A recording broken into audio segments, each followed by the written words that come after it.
Surviving the dark trails. The 7 forest rules no one talks about. The forest is quiet, but it's never truly silent. Beneath the soft sway of the trees and the whisper of leaves, there's something else, something listening, waiting. People don't come here after dark, and for good reason. They say the dark trails are cursed. Locals will only talk about them in hushed voices, and even then, they avoid giving too many details. What they do tell you are the rules that no one talks about openly, but everyone who has dared to step foot here knows by heart. I didn't believe them at first. I wish I had. The sun had just dipped below the horizon when I parked my car at the edge of the woods. The last orange streaks of daylight bled through the treetops like a wound closing. I stood there for a moment, my flashlight in one hand, a crumpled piece of paper in the other. The rules were scribbled on it, written by someone I barely knew, a friend of a friend who claimed he had survived these trails years ago. "Don't go in there," he'd told me when I asked for directions. His face was pale, his eyes hollow, like the memory of the place still clung to him. "If you must, follow the rules. All of them. One mistake, and you won't come back." I had laughed then. It sounded like another urban legend, the kind of story kids tell around campfires to scare each other. But as I stared into the dark forest now, with the last light fading fast, I felt a chill settle over me that no campfire tale could match. Rule 1. Never step off the marked path. The trail started like any other, packed dirt, scattered leaves, and roots that twisted like veins beneath the soil.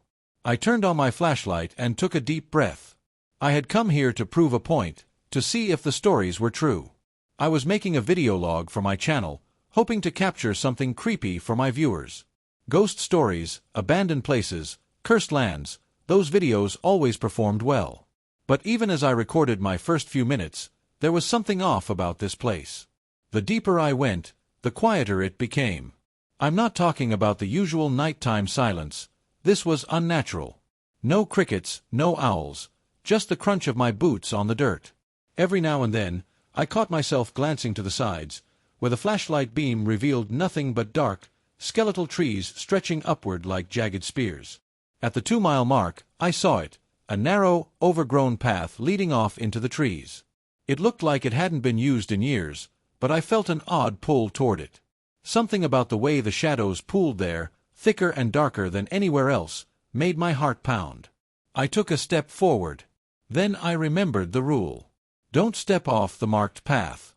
It sounded ridiculous, but I couldn't shake the feeling that something terrible would happen if I did. I turned away and kept walking, though I couldn't ignore the soft rustle of leaves behind me, as if something, or someone, had been waiting for me to take that wrong step. Rule 2. If you hear your name, don't answer. It started with a whisper. I thought I was imagining it at first, just the wind carrying sounds through the trees. But then I heard it again, clear as day. "Daniel." I froze.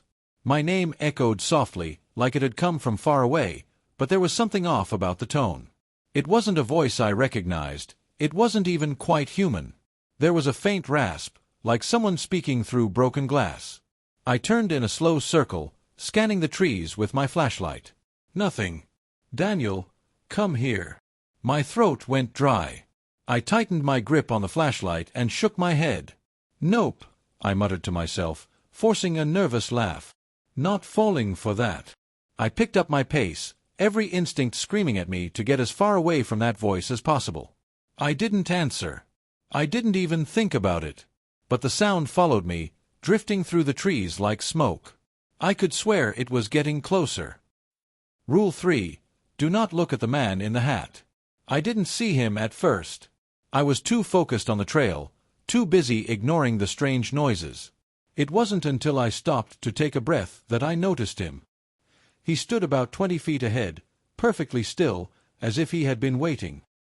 He wore a wide-brimmed hat that cast his face in shadow. I couldn't see his eyes, but I felt them on me, cold and unblinking. Every instinct told me to look, to see what he was, but the third rule burned in my mind. Don't look at the man in the hat. I lowered my gaze, staring at the dirt. My heart hammered so hard I thought my ribs would crack. I tried to keep moving, stepping around him without making eye contact. The air grew colder with each step, and the smell of earth and rot filled my nose. I don't know how long it took to pass him, but I didn't dare look back. Even now, as I write this, I can still feel that gaze, like two icy hands pressing against my spine. Rule 4: If you find a cabin, don't go inside. It appeared out of nowhere, like it had been waiting for me. One moment, I was walking through endless trees. The next, there it was, a small wooden cabin, its roof sagging and its windows dark. I hadn't seen a single structure on any map, and yet here it stood, silent and ominous. The door was slightly ajar, creaking in the breeze. Something about it drew me in, like the forest itself was whispering, urging me to step inside. Maybe I could find shelter, a place to rest. But the rule was clear. Don't go inside. I circled the cabin slowly, keeping my distance. Through the window, I saw movement, a shadow flickering across the floor. My breath caught. There was no way anyone could be here. Not this deep in the woods. I forced myself to keep walking, but I couldn't shake the feeling that the cabin's dark windows were watching me, following me like eyes. By the time I reached the clearing, my legs felt like lead. The rules had saved me so far, but each step forward seemed to test my resolve. The forest wasn't just dark anymore, it was alive. The trees shifted when I wasn't looking, their branches reaching like claws. The ground seemed to pulse beneath my feet, as though I were walking across the belly of some sleeping beast. That's when I remembered Rule 5. Rule 5: When you see the lantern, don't follow it. The light came out of nowhere, a soft, glowing lantern swinging in the darkness ahead. My first thought was that someone was here, another hiker or maybe a ranger. Relief washed over me. I started to call out. But then I stopped. The light didn't move like a lantern held by a person. It drifted, weaving between trees, floating just above the ground. There was no sound, no footsteps. It was leading me away from the path, luring me like a moth to a flame. My fingers tightened on the flashlight. I turned my back on the light and kept moving. I swear I heard a sigh behind me, like something disappointed I hadn't taken the bait. The night deepened, and the path grew narrower. My flashlight began to dim, the batteries dying faster than they should have. Every shadow seemed to move, every whisper of wind carried a voice I almost recognized. I stopped at a bend in the trail, pulling out the paper again. My hands shook as I read the last 2 rules. I had made it this far, but the worst was yet to come. The night was no longer just dark, it was suffocating. The beam of my dying flashlight barely cut through the black, and every step felt like I was sinking deeper into something alive, something breathing. I kept the crumpled paper clutched tightly in my fist, its words burned into my mind. I had survived 5 rules so far. But the last 2, Rules 6 and 7, were the ones that mattered most. The ones that no one who broke them had ever lived to talk about. The paper trembled in my hand as I unfolded it again, scanning the smeared ink. Rule 6: When you hear the footsteps behind you, don't run. Rule 7: Leave the forest before dawn, or it will never let you go. My breath caught in my throat. I didn't know how long it would be until dawn, but I could feel time running out, like an hourglass tipping over inside my chest. I glanced at my watch, only to find its face cracked and the hands frozen at 11:03 p.m.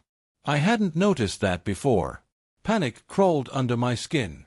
Was the forest doing this? I kept walking, every nerve on edge, waiting. For what? I didn't know. Then I heard it, soft, deliberate footsteps just a few paces behind me. The sound froze me to the spot. My first instinct was to spin around, but something inside screamed don't. I remembered the rule. Don't run. Don't acknowledge it. The footsteps were slow, measured, matching my breath. I started walking again, trying to keep a steady pace, but I couldn't help it. My body wanted to sprint, to break free from whatever was stalking me in the dark. The forest felt like it was holding its breath. Crunch, crunch, crunch. The footsteps stayed behind me, never closer, never farther. I squeezed my eyes shut, biting down on a scream. If I broke this rule, I didn't want to find out what would happen. The trees opened up into another clearing. The moon had risen high above, a pale silver coin casting faint light over the ground. My flashlight sputtered and died with a faint hiss. I cursed under my breath and stuffed it into my pack. The world felt colder without its weak beam, the shadows thicker, heavier. "Daniel!" The voice was back. Closer this time. It sounded like someone whispering directly into my ear, though there was no one there. My stomach turned. I didn't answer. I didn't even breathe. A twig snapped behind me. The footsteps stopped. I wanted to look, to see who, or what, was following me, but the rules were clear. Keep moving. Never run. I forced my legs to move, each step harder than the last. My mind screamed with every step, telling me to bolt, to flee, but something deeper, instinctive, told me that if I ran, I'd never make it out. The deeper I went, the stranger the forest became. The trees looked wrong.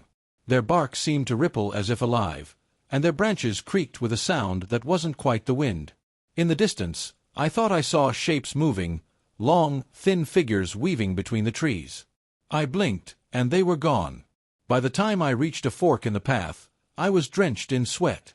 2 trails stretched ahead, identical, twisting into darkness. The paper hadn't said anything about this. I didn't know which way led out. "Take the left." I froze. The voice again. It wasn't just whispering my name anymore. It was giving me directions. "Daniel, take the left. I'll show you the way." No.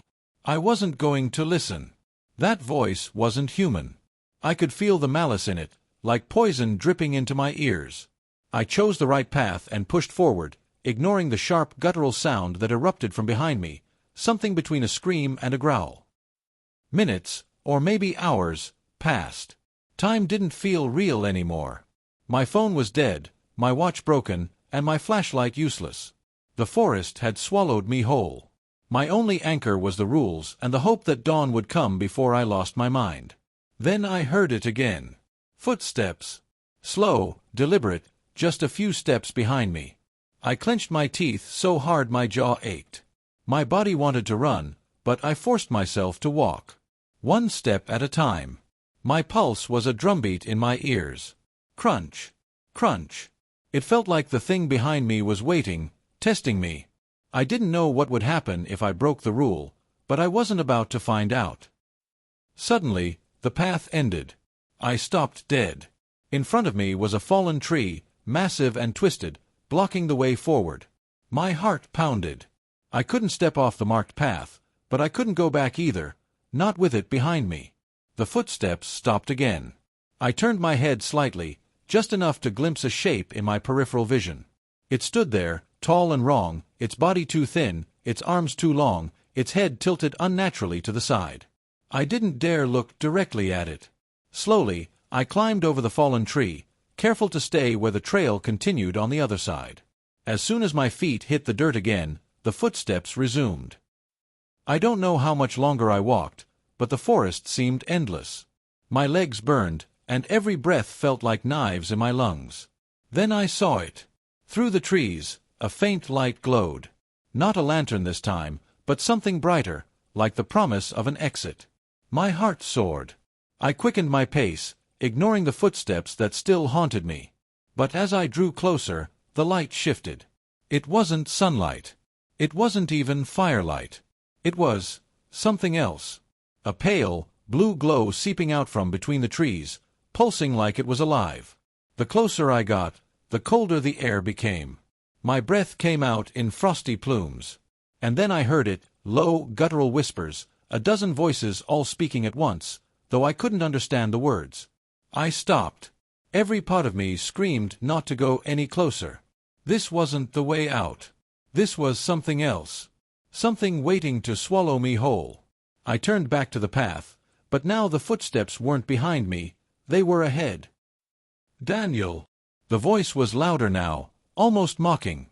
"Don't leave. Stay forever." The air thickened, pressing against my chest like a weight.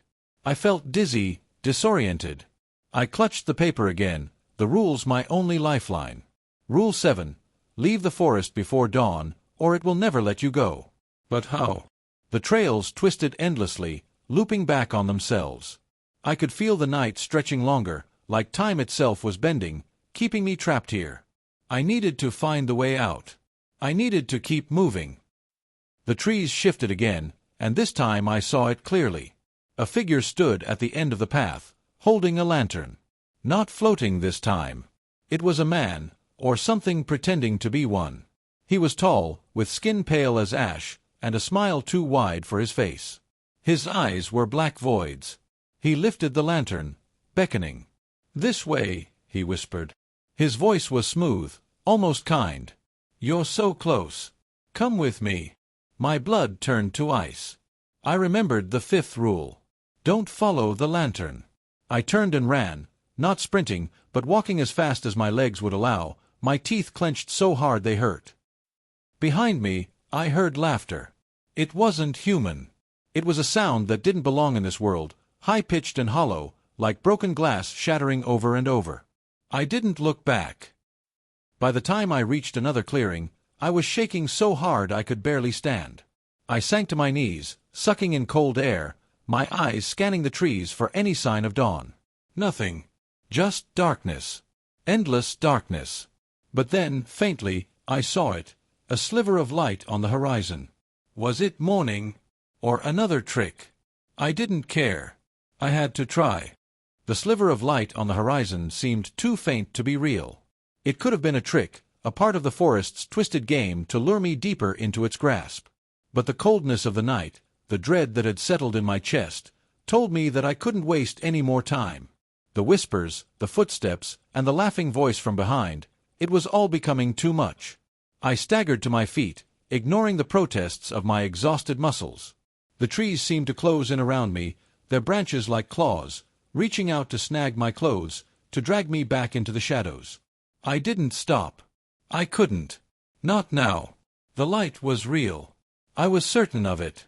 It had to be. The forest, which had felt suffocating only moments before, now seemed alive with a kind of malevolent energy. The air grew thick and heavy, and I noticed something strange, something more than just the lack of wildlife. There were no sounds now. No insects, no rustling leaves, no creaking branches. The silence was unnatural, oppressive. As if the forest itself was holding its breath, waiting for me to make the next move. But I had no choice. The path before me stretched endlessly, turning in ways that didn't make sense. The clearing where I had collapsed earlier was gone now, replaced by dense foliage that hadn't been there before. The landscape was shifting. I knew then that the forest was playing with me. Rule 6. When you hear the footsteps behind you, don't run. I had almost forgotten about it, the rule that had kept me from breaking down in panic earlier. But now, as I pushed forward through the thick underbrush, I couldn't ignore the sound anymore. It was back. Footsteps. Slow, deliberate, like something or someone was trailing just behind me, staying just far enough to make sure I knew it was there. I wanted to scream, to call out for help, but I remembered the rule. Running would only make it worse. I had to resist the impulse. Each step I took, each crack of the branches beneath my boots, made the footsteps grow louder. I could feel the presence behind me, like a heavy, looming shadow pressing against my spine. I didn't dare look back. I pushed through the forest, sweat soaking my shirt, my breath ragged. The light ahead was growing brighter. It wasn't just a small sliver now, it was expanding, almost like the sun was rising in the wrong place, breaking through the trees in jagged beams. The warmth reached me, a stark contrast to the cold, oppressive air around me. But then I felt it. A tug at my ankle. A sudden jolt of panic shot through me as I stumbled forward, barely managing to catch myself on a nearby tree. I looked down to see a vine wrapped tightly around my leg, as if the forest itself was trying to hold me back. I yanked at it with all my strength, but the vine only tightened. And then I heard the voice again, the one that had been following me since I set foot in this cursed place. "Stay. Stay with us." It was soft at first, barely a whisper, but it grew louder as I struggled. The ground beneath me seemed to shift, as if the earth itself was alive, writhing beneath my feet. The footsteps behind me quickened. They were closer now. Too close. Rule 7. Leave the forest before dawn, or it will never let you go. The air seemed to freeze in that moment. The voice, no longer a whisper, now echoed around me, rising like a chorus of many voices, all chanting in unison, "Stay! Stay with us!" I knew then that the forest wasn't just trying to trap me, it was trying to claim me. It wanted me to stay forever, to become a part of its twisted world, its eternal night. If I didn't make it out before dawn, I would be swallowed whole by this dark, malevolent entity. There would be no escape. My heart pounded in my chest as I kicked the vine off and stumbled forward. The footsteps were right behind me now, so close I could almost feel the breath of whatever was following me on the back of my neck. The light ahead was no longer distant, it was almost blinding now. I pushed myself harder, each step feeling like I was dragging myself through mud. The forest seemed to stretch on forever, the trees closing in, their shadows clawing at me, trying to pull me back into the abyss. But I had no choice. I had to reach the light. As I broke through a thick thicket of brambles, I stumbled into the clearing. The light was so bright now that it burned my eyes, a pure, unnatural radiance that pierced the darkness. For a moment, I thought I had made it, that I had found the exit, the safety of daylight. But the clearing was wrong. The trees around me were twisted, their bark like blackened veins, their branches like skeletal fingers reaching for the sky. In the center of the clearing stood an old, rotting tree stump, its bark slick with something I couldn't name. The light emanated from it, but it wasn't natural sunlight. It felt wrong, like it was drawing me in. A figure stepped from the shadows, and my breath caught in my throat. It was the man in the hat. His form was taller than any human should be, his limbs impossibly long. His face was hidden beneath a wide-brimmed hat, but I could feel his eyes, dark, empty pits, burning into me. "Do you really think you can escape?" he asked, his voice low and mocking, a sound like rustling leaves. "You belong to the forest now." I turned and ran, ignoring the pain in my legs, ignoring the way my vision blurred. The light was still ahead, still beckoning. I couldn't stop. I had to get out. The footsteps followed. The voices rose in a cacophony of whispers, shouting my name, urging me to turn around, to look at the man in the hat. But I didn't listen. I kept running, my breath ragged, my heart pounding like a drum. And then I saw it, the edge of the forest. The trees began to thin, and the sky was lighter now. I wasn't sure if it was dawn or if the light was just the last remnants of the forest's grip. But I didn't care. I could taste the air outside the forest, the fresh scent of freedom. With one final burst of energy, I broke through the last line of trees and collapsed onto the ground. The light faded behind me, and the forest was quiet once again. The footsteps were gone. The voices, too. I was outside. The silence was deafening. I lay there, breathing heavily, staring up at the sky as the first rays of sunlight touched my face. I had made it. I was free. Or so I thought. As I stood up, my knees weak and my head spinning, I turned to look back at the forest. It loomed behind me, dark and endless, the trees standing like silent sentinels. The man in the hat wasn't there. No footsteps followed. No voice whispered. But something felt wrong. I reached for my phone, half expecting it to be dead, but when I checked, I saw that the time on the screen was frozen at 11:03 p.m., the same time it had been when I first entered. The same time that had been marked on my shattered watch. And I realized, with a sickening lurch in my stomach, that I wasn't free at all. The forest was still with me. The morning light stretched its fingers over the horizon, but it felt wrong, artificial, like the sun itself was reluctant to rise over the forest. The air was unnaturally still, and as I stood there at the forest's edge, I felt the weight of its gaze on me, like the trees were watching, waiting for me to make the wrong move. I could hear the faintest rustle in the distance, but there was no wind to explain it. The forest was still alive, and it was far from done with me. I took a step back, trembling, my thoughts racing, but there was no way to go back. No way to undo the rules I had already broken. The moment I had set foot in that cursed place, I had sealed my fate, and now the forest had a claim on me that no escape could undo. I glanced back one last time at the trees, their branches like twisted fingers reaching toward me, as if begging me to return. The path had disappeared entirely. What had once been the trail leading me out was now nothing but a dense, endless wall of branches. The light I had chased was already fading, swallowed by the forest, and all I could feel now was the gnawing sense that something was closing in on me. The footsteps hadn't followed me outside the forest, but the weight of the silence was unbearable. I tried to push away the dread crawling up my spine and looked around. The clearing was still ahead of me. I wasn't far from the edge of the woods, but the feeling of being watched hadn't left. If anything, it had grown more intense. I wiped the sweat from my brow, trying to collect myself. I needed to keep moving. The fear that had clung to me in the woods hadn't dissipated. It was as if the forest's grip was tightening, dragging me back, pulling me toward its dark heart. There was no safe place anymore. I reached into my pocket for my phone, but my hands were shaking so badly that it slipped from my grasp and hit the ground with a soft thud. When I bent down to pick it up, I saw the screen flicker back to life, and freeze once more at 11:03 p.m.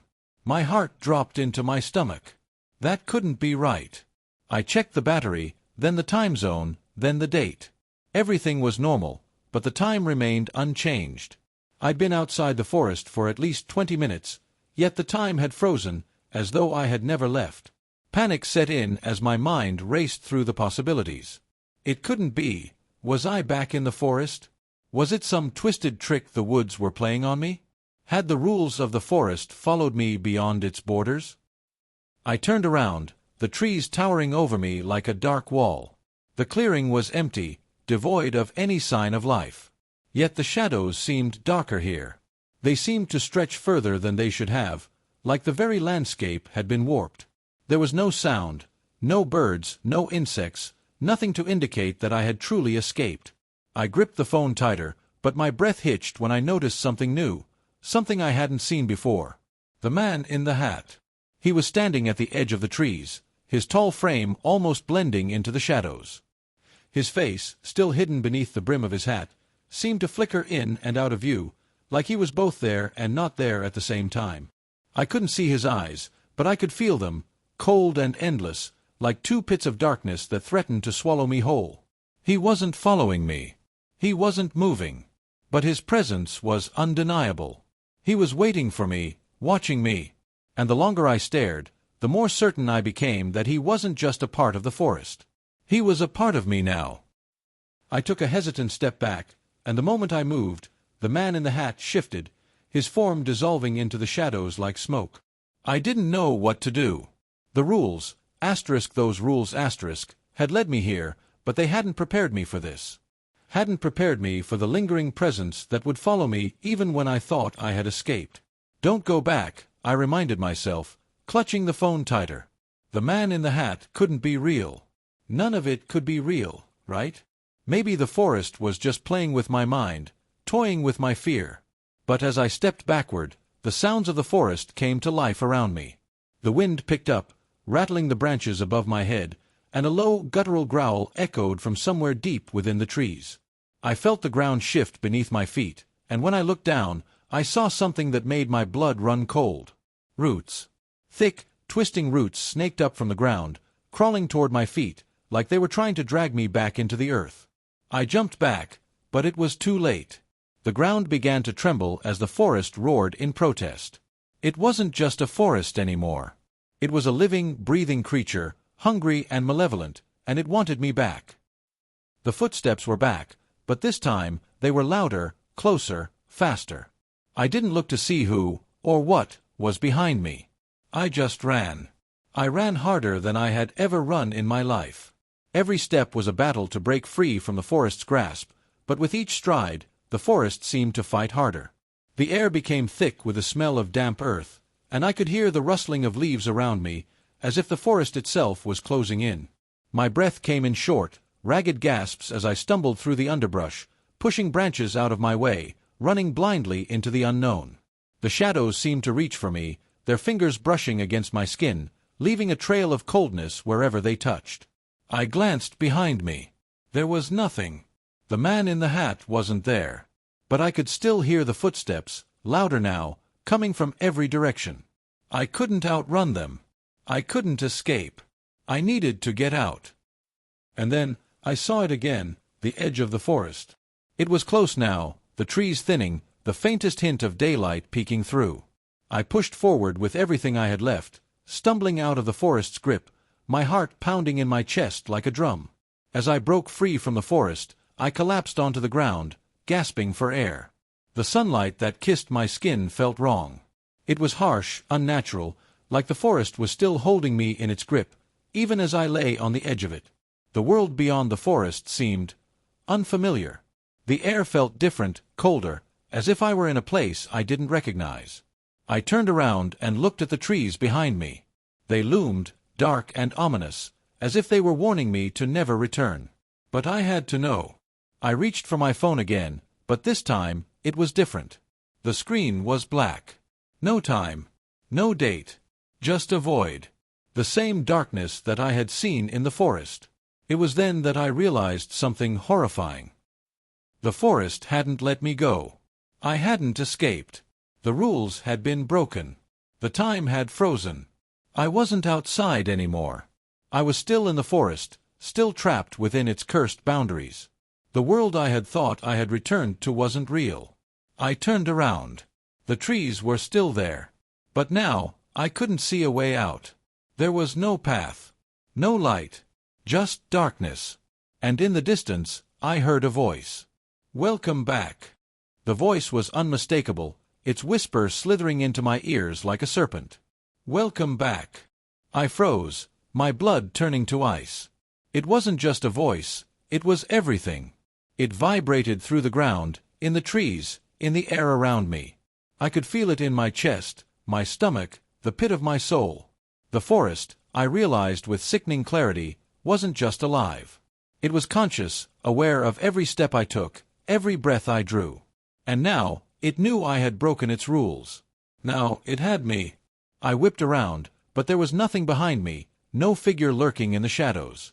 Only the trees. Only the path I had walked down in desperation, now stretching further into the dark, a never-ending labyrinth of twisted limbs and knotted roots. My phone, still black and lifeless in my hands, slipped from my grasp and fell to the ground with a dull thud. It wasn't just the battery, it was something far worse. The forest had taken everything from me, piece by piece. And now, I had nothing. I stepped back, my pulse quickening, a wave of nausea threatening to overwhelm me. I hadn't just broken the rules, I had disrespected something ancient. Something that lived in the heart of the forest, something that had been here long before me and would remain long after. And now it wanted me. The forest wants to keep you forever. A rustle came from the trees, like a whisper, but louder this time, more insistent. The branches were shifting, moving as if they had a mind of their own. I stared at the twisting limbs, my heart thumping harder with each passing second. The air around me was thick, like the forest itself was closing in. The ground beneath my feet seemed to shift, as if the earth was alive, breathing in and out, exhaling cold breaths into the air. It was then that I saw it, just beyond the trees, a silhouette. Tall, towering, and wide. I couldn't make out any distinct features, just the vague shape of something dark, something unnatural. It moved, or maybe it was always there, waiting, watching. I took a step backward, my body trembling, every instinct screaming at me to run. But I knew better. If I ran, it would only get worse. The forest wanted me. And if I broke the rules again, there would be no escape. The silhouette in the trees shifted. It wasn't human. It wasn't even an animal. It was something else. Something that existed between worlds. I could feel it watching me, its eyes burning into my skin, though I couldn't see its face. "Don't run, Daniel," the voice whispered again, closer now, softer, as though it was right next to me. Stay with us." The man in the hat returns. The ground shook beneath my feet, a low hum vibrating up from the earth.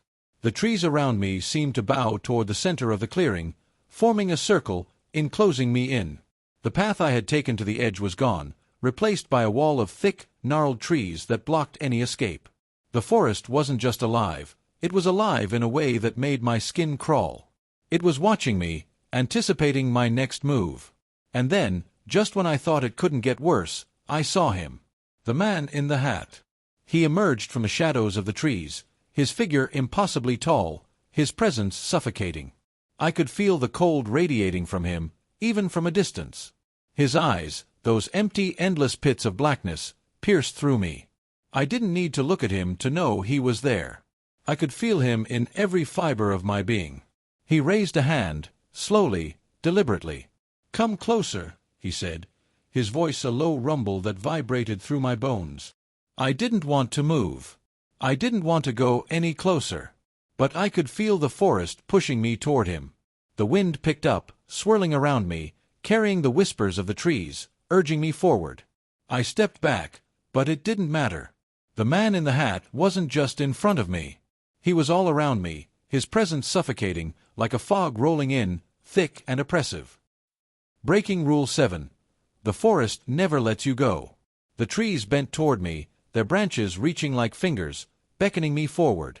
I could feel the roots beneath the ground, twisting and writhing, as though they were pulling me closer to the center of the forest. I had broken the rules, and now there would be no escape. The man in the hat took another step forward, and the ground beneath me trembled. The shadows deepened, and the air grew colder. His form blurred, shifting, like a wisp of smoke. But his voice, his presence, was undeniable. "Leave the forest before dawn," he whispered, his voice carrying the weight of 1,000 years. "You should have listened, Daniel. Now you'll stay with us. Forever." His hand reached out, and I instinctively recoiled. But the forest pushed me forward, forcing my body to move. The ground beneath me gave way, and before I could react, I was falling. The descent. I plunged into the earth, the darkness swallowing me whole. I couldn't scream, there was no air. No sound. Just the crushing weight of the forest, its roots wrapping around me, pulling me deeper into the earth's core. The further I fell, the darker it became, until even the darkness itself seemed to turn against me. The air was thick with the smell of decay. It felt like I was falling into the belly of something alive, something ancient, something that had been waiting for me. The longer I fell, the more my mind unraveled. I tried to scream, but no sound came out. My body felt weightless, as if the forest had taken every part of me and was pulling me into its very heart. Then, as suddenly as it had begun, the fall stopped. I slammed into the ground with a sickening thud, my body numb and broken. I tried to move, but I couldn't. My limbs felt like lead, my head spinning, my mind fading. The forest was alive. It had taken me. I lay there, unable to move, the weight of the forest pressing down on me, suffocating me. The trees loomed overhead, their branches like dark fingers, and the whispers grew louder, swirling around me like a storm. I could feel their presence, their cold, empty gaze, watching me as I lay there, helpless. And then, from the shadows, I saw the man in the hat again. He stood over me, his face still hidden beneath the brim of his hat, but I could feel his eyes on me. His presence filled the space, suffocating, cold, and final. "It's too late, Daniel," he whispered. "You should have left when you had the chance. The forest never lets go." I wanted to speak, to scream, to fight, but there was nothing left. The forest had consumed me, and now there would be no escape. The darkness took me. I awoke to nothing. It wasn't the darkness that woke me, nor the emptiness. It was the silence. The kind of silence that wraps around you, a thick, suffocating void where even your breath feels too loud. The kind of silence where the world itself seems to be holding its breath, waiting. I blinked, trying to focus, but my vision was blurry. My body felt heavy, as though the weight of the entire forest had fallen upon me. The trees loomed overhead, their twisted limbs stretching toward the sky in unnatural angles. Their bark seemed to pulse with some kind of dark rhythm, a heartbeat that echoed through the air. I tried to move, but my limbs were like stone. My chest was tight, and each shallow breath seemed to rattle within my ribs. I couldn't feel my fingers, couldn't feel my legs. Only the deep, oppressive weight of the forest remained. And then I heard it. The whispers. They were quiet at first, faint murmurs in the distance, but they grew louder with each passing second. They were everywhere now, around me, inside me, filling every corner of my mind. "Stay, stay with us." The voice was everywhere. It didn't come from one place. It came from the very ground beneath me, from the air, from the trees, from the depths of the forest itself.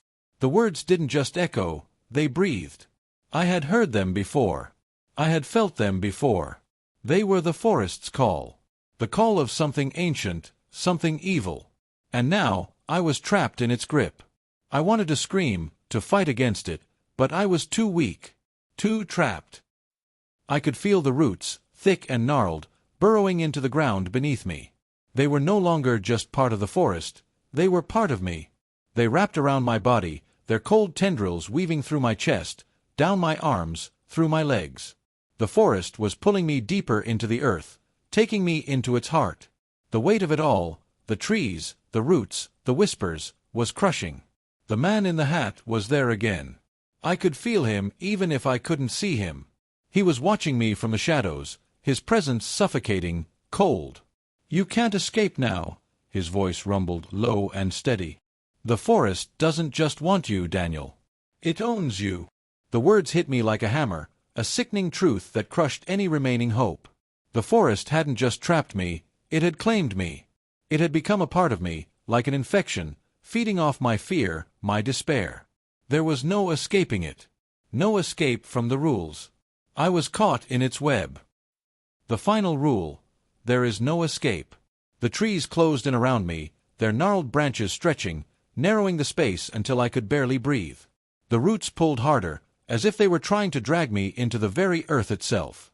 Every movement, every shift of my body, seemed to sink me deeper into the ground, deeper into the forest's insidious embrace. The man in the hat stepped forward, his long limbs stretching unnaturally, his shadow falling over me like a dark cloud. "You've learned the rules now, Daniel," he said softly. "But there's only one rule you truly need to know." He paused, the weight of his words sinking in. Asterisk, asterisk, there is no escape. Asterisk, asterisk. I could feel it now, the full power of the forest. It wasn't just a place. It wasn't just trees and roots and shadows. It was alive. It was aware. It had a mind of its own, a consciousness that twisted and wriggled within the earth, seeking to pull everything into its depths. The man in the hat was part of it, a servant to the forest's will, a guide for the lost souls who wandered too deep. "You thought you could outrun it, didn't you?" he asked, his voice laced with a cruel amusement. "You thought the rules didn't matter. But they were always the forest's power. And now it's too late." I tried to speak, to beg for mercy, but the words stuck in my throat. It didn't matter. The forest wasn't listening. The ground beneath me shifted again, the roots pulling tighter, colder. I could feel them pushing against my skin, creeping through my veins, threading themselves through my body like a virus, poisoning me from the inside out. The forest was inside me, in my mind, in my blood, in my very soul. The man in the hat knelt beside me, his eyes glowing faintly in the dark, empty void of his face. "Don't you see, Daniel?" he whispered. "You've become a part of it. You always were. The forest has been waiting for you. For the one who would break its rules. For the one who would fall into its trap." The roots were everywhere now, their cold touch seeping into my chest, my limbs. I couldn't feel anything but the crushing weight of the earth around me, pressing me down, suffocating me. The whispers filled my mind, louder now, more urgent. "Stay with us, Daniel. Stay forever." I didn't know how long it had been, minutes, hours, days. Time no longer made sense in this place. The forest had taken it from me. The man in the hat was still there, watching, waiting. But I wasn't aware of him anymore. I wasn't aware of anything but the suffocating presence of the forest, wrapping around me like a tight, cold grip. And then, for a brief moment, I felt something shift. It was a fleeting feeling, a spark of clarity amidst the dark chaos. I wasn't alone. A figure appeared in the shadows, barely visible at first, but growing clearer with each passing second. It was a woman, her face obscured by a veil of mist, her features pale and ghostly. Her eyes were dark, hollow, empty. "Daniel," she whispered, her voice soft but steady. "You're not the first. And you won't be the last." Her voice filled me with a strange sense of peace, but also dread. She reached out toward me, her cold fingers brushing my arm. I wanted to pull away, but my body was frozen in place. "The forest has claimed us all," she continued. "It keeps us here, in its grasp, in its web. But there's no way out. Not now." Her words felt like a final truth, one that I had been running from for so long. The forest hadn't just claimed me, it had claimed everyone. Every soul that wandered too far, every person who broke the rules. We were all trapped here, part of the forest's dark eternity. The woman's voice softened, almost like a lullaby. "You're one of us now." And then, everything went dark. The forest was silent. The darkness was absolute. It wasn't the kind of darkness that merely obscured vision. It was a suffocating, all-encompassing blackness that swallowed every trace of light. The air was thick with the smell of earth, damp and heavy. I could taste the soil in my mouth, the coldness of the forest seeping deep into my lungs. My mind swirled in a fog of confusion and panic, but there was nothing I could do. The forest had taken me. Taken us. I reached out, my hands trembling, but there was nothing to touch. No ground beneath me, no walls around me, just the sensation of falling into an abyss. But then, as if waking from a dream, the world shifted. I stood again, my feet planted firmly on the ground. The air had changed, colder, heavier, like I had crossed some invisible threshold. My body still felt like stone, like it didn't belong to me anymore. The whispers had returned, though they were different now, quieter, but more persistent. They filled the empty space around me, wrapping around my thoughts like a noose. I didn't know where I was, but I knew what I was. I was no longer just Daniel. I wasn't a person, not anymore. The forest had taken me into itself, and in doing so, it had claimed my soul. I had crossed the point of no return. The woman's words echoed in my mind. "You're one of us now." I wanted to scream. I wanted to fight. But I didn't have the strength. I was trapped in a prison of my own mind, suffocated by the forest's power. There was no escape. The man in the hat appeared again, stepping from the shadows like he had always been there, watching, waiting. His tall, slender figure was even more unnerving now, as though the darkness had grown around him, bending to his will. "You've learned the truth, Daniel," he said, his voice soft but final. "The forest doesn't claim you just once. It owns you. And once you're here, you're a part of it forever. No one leaves." I couldn't respond. The words caught in my throat. The weight of his words crushed any hope I had left. "There is no way back," he continued. "Not for you. Not for anyone."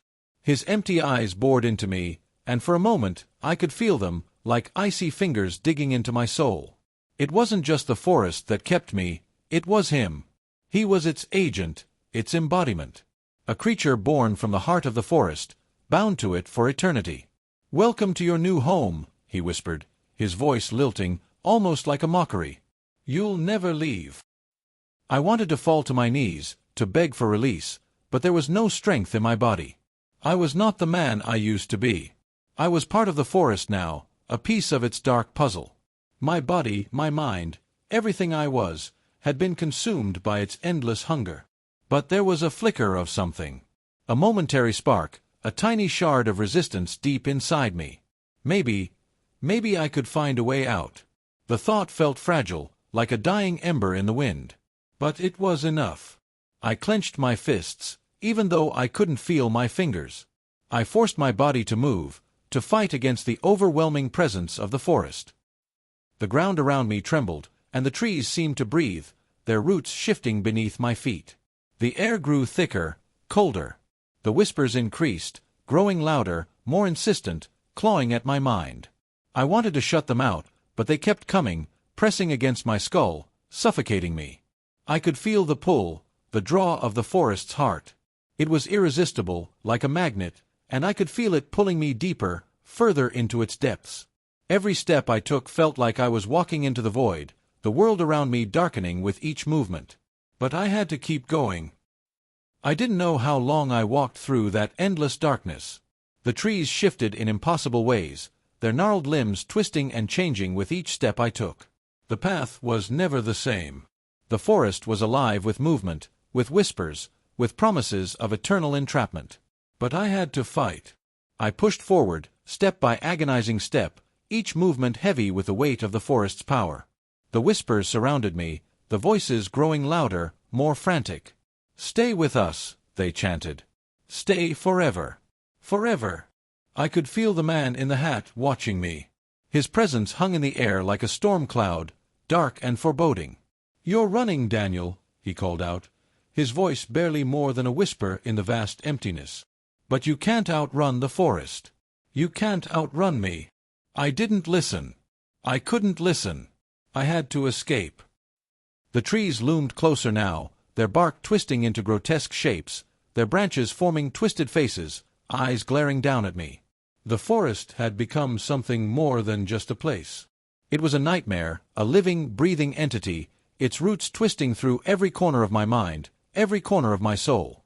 I ran, my feet pounding against the earth, my breath ragged in my chest. The path ahead was unclear, but I didn't care. I just needed to move. I just needed to escape. But the forest was closing in on me. I could feel it. The trees were bending, their roots reaching out to trip me, to pull me back into their depths.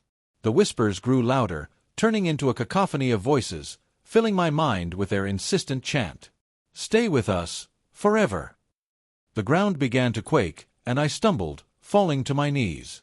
The whispers turned into laughter, cruel and mocking, swirling around me. The roots grabbed at my arms, my legs, pulling me into the earth, pulling me back into the darkness. I clawed at the ground, but it was no use. The forest had won. It always did. The earth beneath me was alive. It wasn't just the soil shifting, it was the forest itself, the very ground pulsing with life, with hunger. My hands scraped against the dirt, my nails tearing, trying to find purchase, trying to pull myself out of the depths of this living nightmare. But the roots had already begun to wrap around me, their cold tendrils sliding up my arms, pulling me deeper into the earth. The whispers were no longer faint murmurs in the distance. They were loud now, pressing against my skull, screaming my name, demanding I stay. The voices weren't just in my mind anymore, they were all around me, swirling like a storm, echoing from every direction. Stay with us, they sang. Stay, forever. I tried to fight. I tried to scream, to break free, but my body felt weak, my strength fading with each passing second. The forest had consumed me. Every step I took, every breath I drew, had led me here, to this moment, to this fate. I could feel the earth sucking me in, the ground becoming a vast, consuming maw, swallowing me whole. The roots tightened, their cold touch seeping into my bones. I wanted to tear myself free, to resist, but I knew it was futile. The forest was stronger than I was. It had been waiting for me. The final revelation. The ground around me began to shift, the earth opening up in a crack that seemed to split the very fabric of reality. I was falling, plummeting, deeper into the void. There was no light, no sound, just the cold, crushing darkness pressing down on me from all sides. And then, through the darkness, I saw it. The heart of the forest. It wasn't a place. It wasn't a tree or a patch of land. It was a thing. A mass of twisted roots, gnarled branches, and shifting shadows, pulsating with an energy that felt like a living, breathing entity. It was a presence, ancient and powerful, older than anything I could comprehend. The roots, the branches, the shadows, they all came together in a singular, monstrous whole. It was the heart of the forest, the source of its power, and now it was drawing me in. You were never meant to leave, the voice whispered again, the man in the hat's voice, though it seemed to come from everywhere at once. You've broken the rules, Daniel. Now, you will be part of it forever. I reached out, instinctively, as if there was still some small part of me left that thought I could escape. But the forest wasn't giving me a choice. I could feel my soul being dragged toward the heart of it, pulled by an invisible force. The roots were everywhere now, wrapping around my chest, my legs, my neck. They weren't just physical. They were spiritual. The forest wasn't just claiming my body, it was claiming my very essence. The forest's curse. I had broken the rules. I had violated the sanctity of the forest, and now I was paying the price. The heart of the forest pulsed with the rhythm of my own heartbeat, as though it had become intertwined with me, with my very being. The roots that surrounded me seemed to feed on my fear, my despair, growing stronger with every passing second. You'll never leave this place, the voice said, but this time it wasn't the man in the hat. It was the forest itself, speaking with 1,000 voices, all merged into one. This is your home now. You belong to us. We own you. I tried to scream, to fight, but it was too late. The forest had already claimed me, and it was more than just a place. It was a force, a hunger that would never be satisfied, a living, breathing entity that consumed everything it touched. My vision blurred as the darkness closed in around me, the whispers becoming a deafening roar in my mind. I was drowning in it, suffocating in its presence. There was no escape. There was no hope. The forest would never let me go. The eternal forest. I was no longer sure where I ended and the forest began. The lines had blurred. The roots had sunk too deep. The whispers had become my thoughts. The trees, the earth, the very air around me, it was all part of me now, as much as I was part of it. The forest had consumed my body, my soul, and my mind. There was no before. There was no after. There was only the now. Only the eternal, unyielding grasp of the forest. And I wasn't the first. I wasn't the only one. As I drifted deeper into the heart of the forest, I could feel them. Others, lost souls, trapped like me, waiting for the next to wander in, to break the rules and find themselves consumed by the endless hunger of the forest. I could hear their whispers, feel their presence. They had once been like me, innocent, curious, unknowing. But now they were part of the forest, just as I was. The forest was a prison, a never-ending cycle of death and rebirth. Once you entered, you never truly left. You became one with it, just another piece of its endless, consuming hunger. The endless cycle. I was trapped. But so were they. The other souls, the ones who had come before me, and the ones who would come after. We were all part of the same cycle, bound by the forest's will. There was no escape. There was only the forest. Only the rules. And as the darkness closed in, I felt the last remnants of my humanity slip away, replaced by something ancient, something dark. I could feel the forest in my veins, in my mind, in my very soul. I had become one with it. And it would never let me go. I don't remember when I stopped fighting. Maybe it was the moment I realized I could no longer feel my own heartbeat. Maybe it was when I noticed that my breath no longer fogged in the cold air, or when the weight of my body vanished, leaving me light, like mist, like smoke. Or maybe it was when the forest itself started to speak through me. I wasn't Daniel anymore. Not completely. I was something else now, an echo, a fragment of who I used to be, woven into the roots and shadows of this cursed place. The man in the hat had told me the forest owned me, and I hadn't believed him. But I understood now. I wasn't just trapped. I was part of it. The whispers that once tormented me now spoke softly in my mind, like lullabies. The pain had faded. The fear was gone. I didn't even feel my body anymore, only the deep, resonant hum of the forest's heartbeat, pulsing through me like a second skin. But then, I felt something that cut through the numbness. Footsteps. They were light, hesitant, crunching softly against the leaf-littered ground. I recognized that sound. I had made that sound. Once. Long ago, when I first wandered onto these trails, before I understood the rules. Through the shifting branches, I saw her. A girl, maybe 19 or 20. She had a backpack slung over one shoulder, and her face was pale with exhaustion. Her eyes darted around nervously, scanning the trees as if she could feel what I had felt, the forest's gaze, watching her, testing her. She stopped, pulled out her phone, swore under her breath when she saw there was no signal. My first instinct was to scream, to warn her, to tell her to run. But I didn't have a voice anymore. At least, not the way I used to. Instead, the forest gave me something else, a pull star. A whisper. A way to slip into her thoughts if I concentrated hard enough. I tried. God help me, I tried. Don't go further. The words were faint, barely a thread of sound, but her head snapped up. Her wide eyes scanned the trees. "Hello," she called out, her voice trembling. I felt the forest shiver around me. It didn't like that. It didn't want me warning her. It wanted her to make the same mistakes I had. I pushed harder. Listen. Turn around. Leave now. There are rules you don't know about. If you stay, you won't survive. She froze. Her lips parted slightly, and for a moment, I thought I'd gotten through. But then, she shook her head and muttered to herself, "Get it together." Just the wind.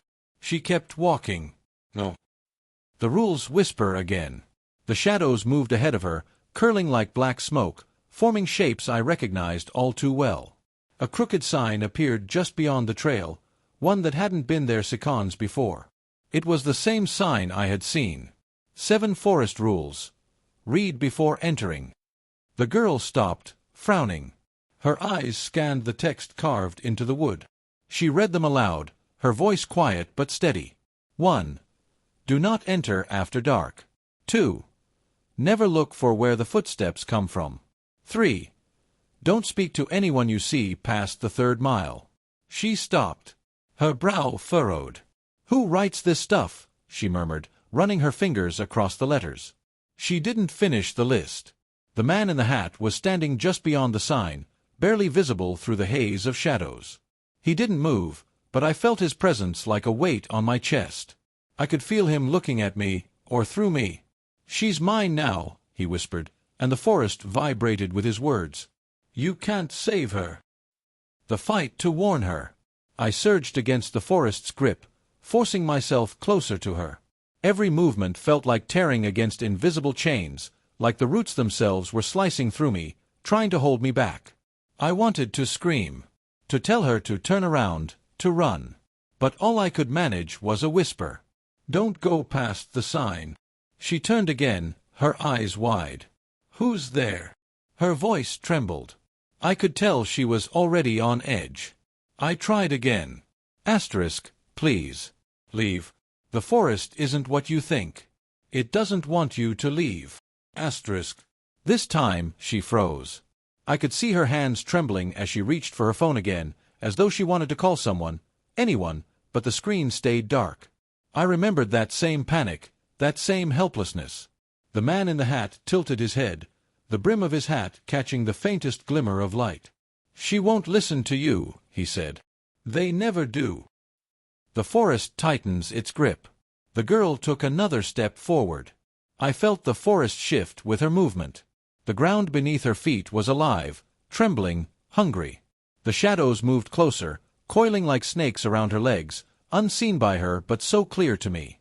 The whispering voices started again, soft, hypnotic, drawing her deeper.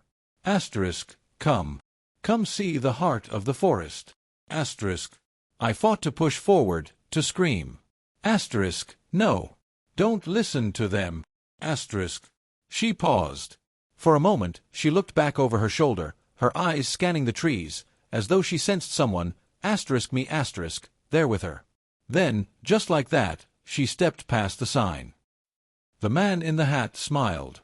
Not with his mouth, but with the air around him, the way the forest darkened, the way the shadows quivered like they were pleased. She's taken her first step, he said. Just like you did. I felt something tear inside me. A memory, maybe, of who I was, of who I had been before the forest claimed me. I wanted to cry, but I had no tears left. Only the hum of the roots, the steady, endless pulse of the forest. She's not gone yet, I whispered, my voice a mere shadow of what it once was. I can still stop this. I can still warn her. The man in the hat tilted his head again, the brim hiding whatever lay beneath. You can try, he said. But you'll fail. They all fail. The girl's footsteps echoed like a drumbeat in my mind, each one striking a nerve that no longer belonged to my body but still felt like pain. I could feel the forest responding to her movements, its awareness sharpening, the shadows thickening around her as though it had been waiting for her arrival. She didn't know the rules. She didn't know that with each step past the sign, she was slipping further into its web. I pushed forward, forcing myself through the choking darkness, my form nothing but fragments of thought and shadow. Being part of the forest had its curse, but it also had its advantages. I could feel every root, every whisper of wind, every subtle shift of the earth. The forest was me now, and if I focused, I could push against it, even if only for a moment. Stop!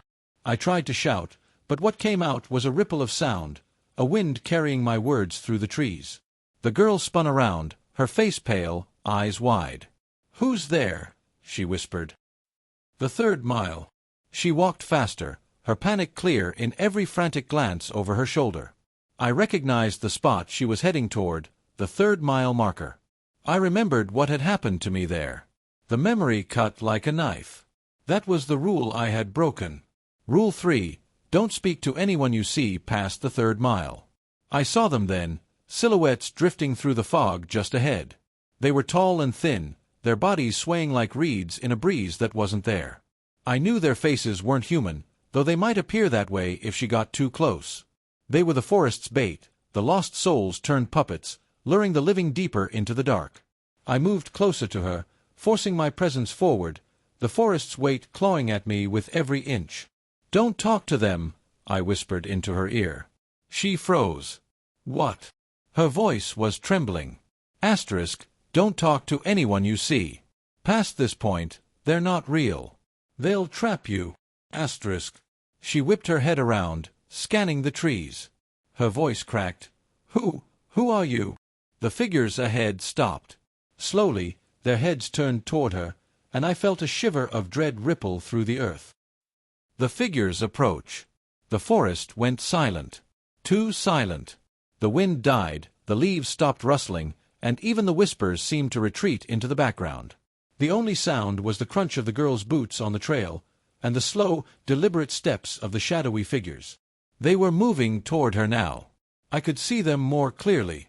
Their faces were wrong, blurred, shifting, as if made of smoke and memory.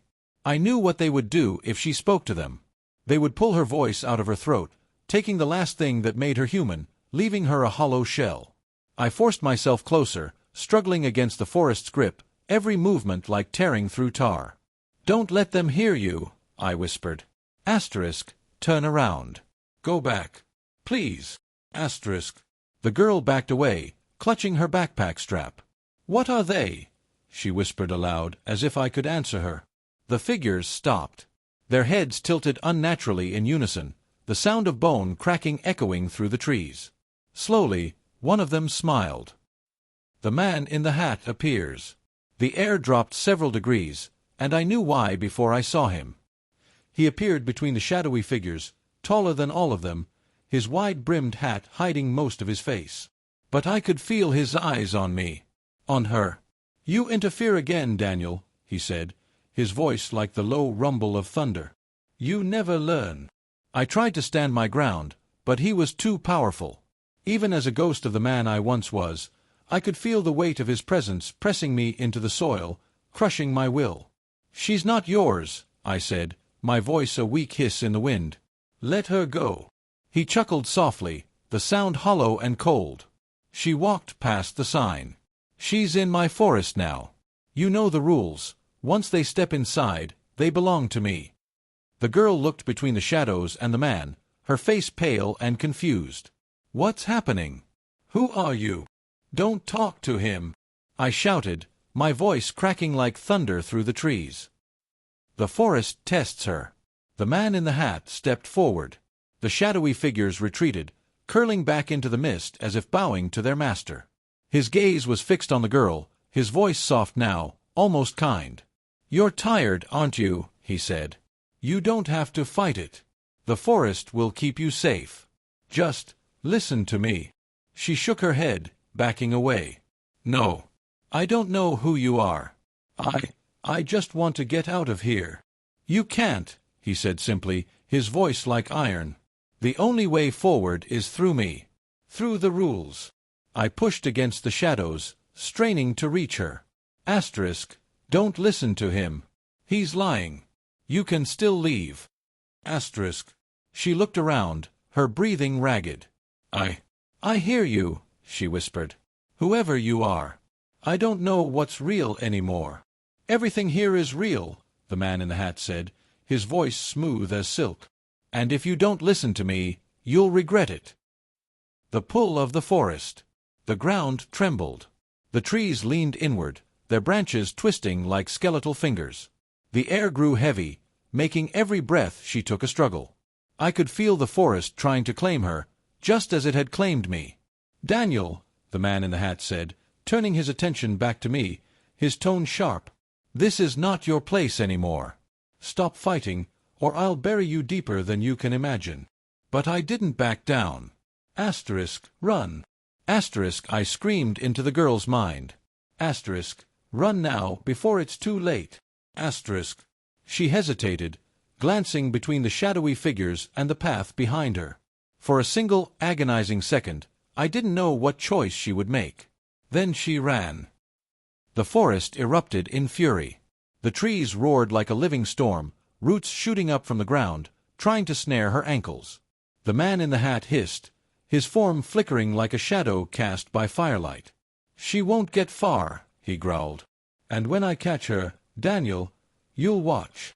The forest howled as if enraged by her defiance. The trees leaned inward, their twisted limbs clawing at the path. Roots erupted from the earth like serpents, snapping at her heels as she stumbled forward, breath ragged and shallow. I could feel her panic, the pounding of her heart echoing through the soil, through me. The forest wanted her. It hungered for her. The man in the hat didn't move at first. He stood there, a black silhouette against the fog, his wide-brimmed hat hiding everything but the glimmer of something cruel beneath it. Then, with a slow, deliberate step, he turned his gaze toward me. "You think you can save her?" His voice was low, deadly. "You couldn't even save yourself." He began to walk after her, his steps silent but heavy with power. The shadows slithered at his heels like dogs. The last chance. I felt the forest tightening around me, trying to pull me deeper into its core. I wasn't Daniel anymore, just a shadow of who I had been, a voice in the trees. But I wasn't helpless. Not yet. I pushed against the roots that bound me, forcing every shred of will I had left into movement. It was agony, like my soul was tearing apart, but I did it.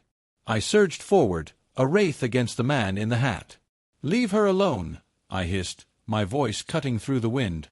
He stopped, tilting his head slightly, the brim of his hat shadowing his face.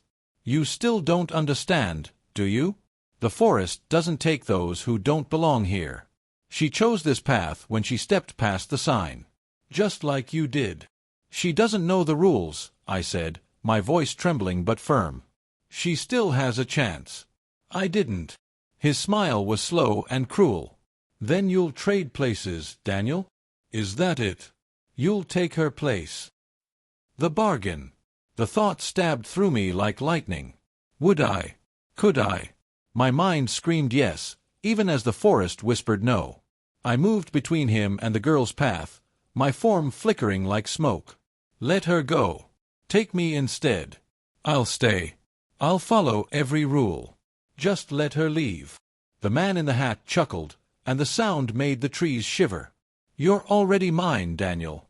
You've been mine since the moment you broke the third rule. But," he paused, his voice dropping into a dangerous whisper, "if you want her free, you'll have to prove you can hold the forest back. You'll have to stop me." The battle of shadows. The world around us shifted. The ground buckled beneath my feet. The air thickened, turning black as tar. I could feel the forest watching, waiting. The man in the hat raised one hand, and the shadows around him surged forward like a wave. They struck me with a force that felt like knives ripping through my very essence. I screamed, my voice a burst of wind that rattled the branches. But I didn't fall. I gathered every whisper, every fragment of myself that the forest hadn't consumed, and I fought back. I hurled myself at him, colliding with his shadowy form. The impact sent shockwaves through the trees, roots ripping from the earth as if the forest itself was writhing in anger. "You can't stop me, Daniel," he hissed, his voice splitting into a dozen echoes. "You are nothing but what I made you." The girl's escape. Through the chaos, I saw her, running, stumbling, but still moving. She was almost at the sign now, the boundary where the forest's grip began to weaken. "Go!" I roared, my voice cracking through the woods like a thunderclap. "Don't look back." She turned for a split second, eyes wide, and then she ran faster. The man in the hat saw her too, and his form flickered with rage. "She won't leave," he growled. "She's mine." I lunged at him with everything I had, wrapping my essence around him like chains of smoke. He thrashed, shadows writhing, but I held on. It was agony, burning through me like fire, but I held. The girl burst past the sign. The final cost.